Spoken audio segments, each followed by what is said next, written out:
We're in San Diego for the launch of the 2016 QX50 from Infiniti. And you might be thinking to yourself, have I seen this movie before?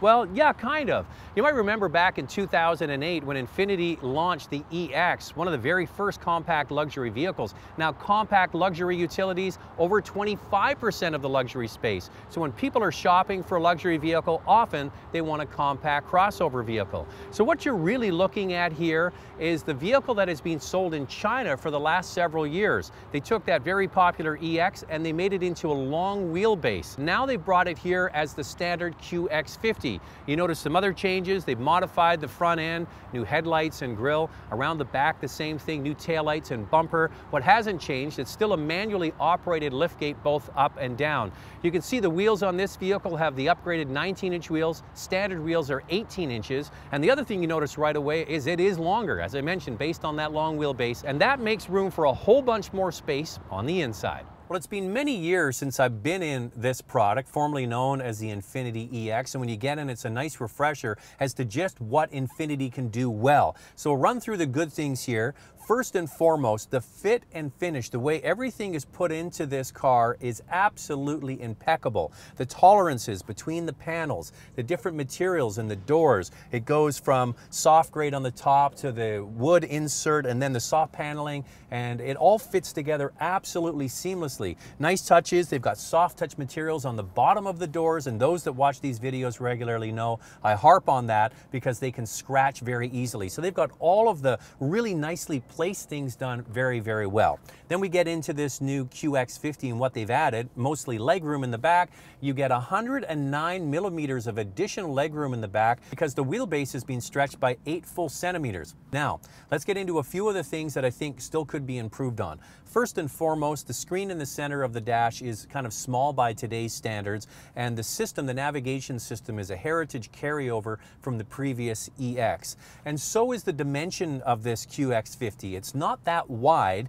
and you notice that in places like storage. There's not a lot of storage in the front here. You have basically only the armrest in the middle for storage in the center console, and the door map holders really are only there to hold a map. You can't put a water bottle. That's the trend nowadays, a cutout to put a water bottle in there. So those are the positives and the negatives. Then you get into the packaging. What you see here is the high-end sort of chestnut brown leather, and that's on the top model. But the good news is, all come standard with leather seats, just varying colors depending on the trim level. You also get heated seats up front, and you get a moonroof, all standard equipment, and that's for just over $37,000. So there's some value there. But if you want to get the features that you really want, you need to up the ante and increase the price. If you want the Bose audio system with the power memory seats, you need to get the premium package for $42,800. Navigation, you have to go up to $45,000, and that's the level where you get streaming audio. If you have a phone and you want to stream via Bluetooth your music to the head unit, you have to go up to that $45,000 price range. And then the top level is where you add in the full suite of advanced safety features, forward collision, automatic braking, and all that kind of stuff. If you're in the market for a compact crossover and you want one that's impeccably put together, now with more space in the back, especially if you have a family, this one's worth a shot. Now, the QX50 has a solid engine, 3.7-liter V6 under the hood with 325 horsepower and 269 foot-pounds of torque. So that's one check that this vehicle gets over much of the competition. It's got solid horsepower. The power goes through a 7-speed automatic transmission. You can slide it over into sport and do the shifting in the center, but it doesn't have paddle shifters. Then the power goes to all 4 wheels, standard all-wheel drive in Canada, of course. But this is a rear wheel bias system, meaning it wants to send the power to the rear wheels more often than not, which really does go back to the roots of this product, which is the EX, and before that, the G series of sedan. And that's a car that had fantastic handling, and they baked that into this as well. So a rear bias system. Then you add on the long wheelbase, which is really helping here in California with all the expansion joints on the concrete highways. It's smooth and refined and makes it feel stable, and it handles quite well. So it's got all of that going for it. So it would definitely be a vehicle, if you're somebody that likes to drive, would be in that category. Then you talk about the fact that this is a legacy product. The navigation system, as I mentioned, is small. It also seems a little bit slow.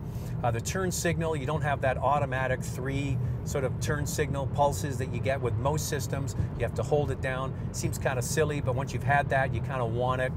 And the forward collision mitigation and the lane keep assist, all the advanced safety features are available, but only at the top trim level. But overall, once again, if you're somebody that likes to drive, this is a vehicle that should be more in that camp than a relaxed and cruising kind of crossover. One last thing.